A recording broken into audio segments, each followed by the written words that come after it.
Uma coisa que é importante para profissionais de marketing de uma forma geral é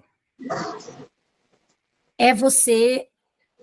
Hoje a gente tem uma parte muito grande do marketing que é voltado para a internet, né? Para o marketing digital. Eu tenho 40 anos já. Nas minhas primeiras experiências profissionais, o jornal era um meio muito forte. Uhum. Então, eu cansei de finalizar e entregar anúncio de jornal, outdoor, spot de rádio. Eu trabalhei muito tempo numa construtora. Se você não anunciasse o prédio que você está vendendo no jornal impresso, era como se não existisse. Classificados eram uma coisa de importância enorme. E hoje, assim, acho que ninguém abre um classificado para procurar jornal, né? Então, eu acho que essa parte de marketing digital, eu acho que é uma parte muito importante do que a gente vive hoje. Eu acho que você não precisa, talvez, se especializar em algo muito específico, tá? Mas eu acho que é importante você entender como o marketing digital funciona, quais são as ferramentas, né? Qual é a importância do Google, qual é a importância de você analisar dados, né? É importante você saber adaptar a sua linguagem para quem você quer falar, né? Então, o marketing, ele comunica tudo. Hoje eu trabalho numa empresa que vende software. Sim. E eu vendo para outras empresas. Então, eu trabalho com o alto escalão dessas empresas. Eu vou me comunicar com diretores, com CEOs, mas eu já vendi apartamento Minha Casa Minha Vida. Então, você tem que saber adaptar a sua linguagem, a sua comunicação, a sua campanha, né? Isso eu acho que é muito importante. Tudo que a gente estuda, Natália, contribui para o que a gente vai ser depois, né? Eu não sei se vocês já viram, tem um discurso do Steve Jobs, bem famoso. Ele vai fazer um discurso numa faculdade, numa formatura. Eu vou procurar aqui, eu acho que é Princeton ou é Stanford. E ele conta que ele fez uma aula eletiva na faculdade sobre caligrafia. Uhum. Que todo mundo queria saber por que o cara faz computação, o que ele está fazendo nessa aula de caligrafia. E aí, quando ele lança o primeiro Mac, o Mac tem fontes de computador que nenhum outro computador tinha. Porque, para ele, essa parte de caligrafia era uma coisa que era importante. Então, eu acho que tudo que a gente estuda, de alguma forma, ajuda aí o nosso background, né? Pós-graduação em marketing, ela veio em qual momento? Então, eu me formei em jornalismo, e aí a minha carreira foi toda indo para esse lado do jornalismo, tá? Eu tive vários estágios no SBT, na Globo, em assessoria de imprensa. Só que o mercado de jornalismo aqui em Pernambuco é um mercado muito pequeno, muito restrito. E eu tinha muito medo de ficar desempregada, tá, meninas? Eu queria muito trabalhar logo. E aí a primeira vaga que apareceu para mim de emprego era uma vaga de assistente de comunicação e marketing, era o nome da vaga. E aí eu disse, bom, eu vou para esse negócio. E eu passei para essa seleção, e aí nessa seleção é que eu comecei a entender um pouquinho mais como é que funcionava a área de marketing. Foi meu primeiro emprego formal, depois de formada. Era uma ONG, e eu trabalhava com essa parte de comunicação e marketing. E aí eu pensei que eu precisava ter algum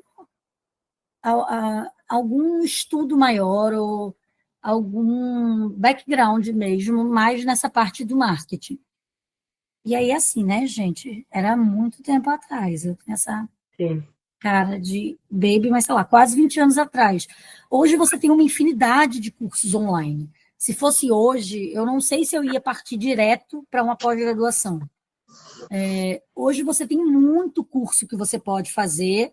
Sei lá, se vocês quiserem aprender programação, tem 20 cursos gratuitos, mais um monte de curso de um mês, uma semana, que te dá um cheiro ali, uma ideia, né? Eu passei 2 anos e meio numa pós-graduação Não sei se eu faria isso hoje, sabe? Talvez eu fosse fazer um curso mais rápido, que às vezes te dá até uma ideia melhor, mas na época eu não tinha tantas opções, e veio nesse momento aí, eu estar tentando eu entender que marketing era um caminho bacana para mim, e eu querer entender, estudar um pouco mais de marketing, conhecer profissionais mais dessa área, para tentar migrar minha carreira mesmo para a área de marketing. E aí foi mais ou menos isso que aconteceu.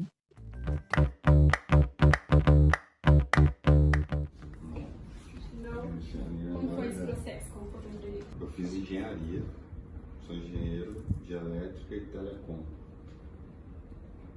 por causa do meu pai é engenheiro. Você era mais da área de exatas ou foi só por... 100% exato. É? 100%. E como que foi a mudança para o marketing? Veio tarde, porque assim, eu formei, tenho minha pós-graduação em terapia. Nada a ver, né? Nossa. Eu falei que era alternativo. Eu formei e aí eu fui fazer estágio, trabalhei, na época era outro nome, mas é o que é a Oi hoje, claro. Então trabalhei no mercado de telecom, que é a minha formação. Só que na época, bem lá atrás, estava começando a surgir o que era programa de trainee, que hoje em dia é bem comum nas empresas, na época não existia. E a Centauro Sports, que é aquela loja de departamento de roupa, ela abriu um programa de trainee. Eram 2 vagas, tinha uns 3 mil pessoas. E eu passei.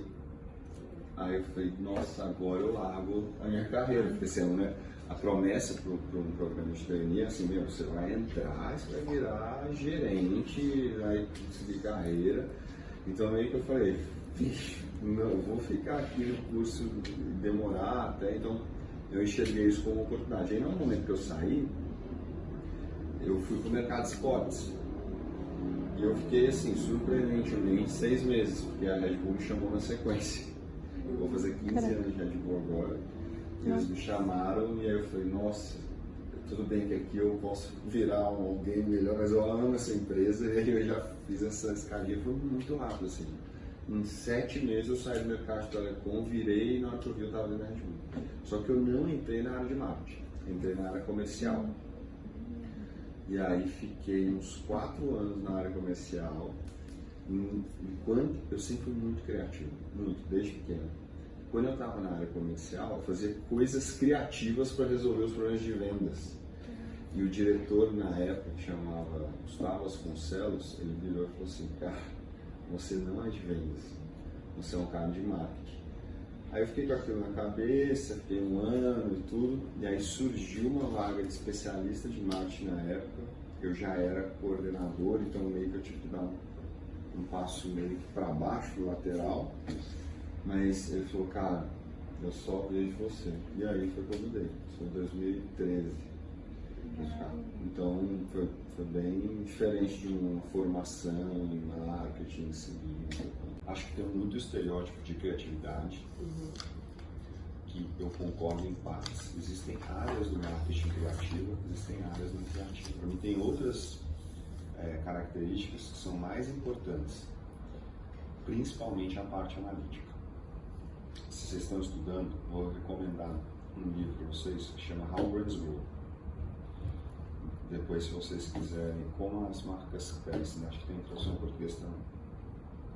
Esse livro é de um cara que chama Byron Sharp e ele tem um instituto de pesquisa em marketing numa universidade australiana. E aí vocês devem estar no curso de vocês, talvez estudando um pouco de Kotler, uma coisa assim, né? Que é tipo um pouco mais. Ele é o antagonista, ele fala que tudo que o Kotler fala é errado, porque é muito baseado em percepção. E o melhor marketing que tem é o baseado em dados. Eu acho que ninguém, assim, quando faz uma análise, não existe o bom e o mal, não existe o certo e o errado. Existe você entender para que você está trabalhando. Numa empresa do tamanho da Red Bull, se vocês forem trabalhar em empresas grandes depois, se você não analisar dados, se não tiver uma capacidade analítica, é muito difícil acertar. a chance da sua percepção estar errada é forte, porque seus concorrentes são muito fortes. Então, aí eu já acho que esse livro, esse autor e essa capacidade analítica é muito importante. São tão importante em uma empresa tão grande como essa? Eu tenho um negócio na minha vida que é bem pessoal. Eu tenho uma capacidade de ter gratidão muito forte pelas coisas, assim, de entender que eu estou numa posição legal, eu não vim de uma família rica, eu vim desenvolvendo de baixo. Eu comecei meu primeiro emprego, era um cabo bem da net, sabe? Que sobe lá, vai na casa, passar. Então, assim, eu tenho muita facilidade em enxergar meus benefícios. Então, para mim, é uma honra trabalhar na Red Bull. Eu vejo meus amigos, assim, tem amigos às vezes que estão até mais bem sucedidos que eu em termos financeiros, mas quando eu olho a vida da pessoa, ela está trabalhando num lugar tão chato, tão e eu aqui vendendo um monte de asas e eventos legais e apostando na ideia, na vida das pessoas. A gente tem um mote que a gente fala, uma missão aqui, que é dar asas a pessoas e ideias. Essa é a missão da empresa. Então a gente escuta pessoas e a gente vai lá e fala, nossa, é isso que você quer fazer? Eu vou fazer com você. Né? Ou as ideias das pessoas. Então, cara, é muito legal. É muito legal. Me sinto muito honrado de trabalhar aqui, muito feliz. Estou 15 anos também.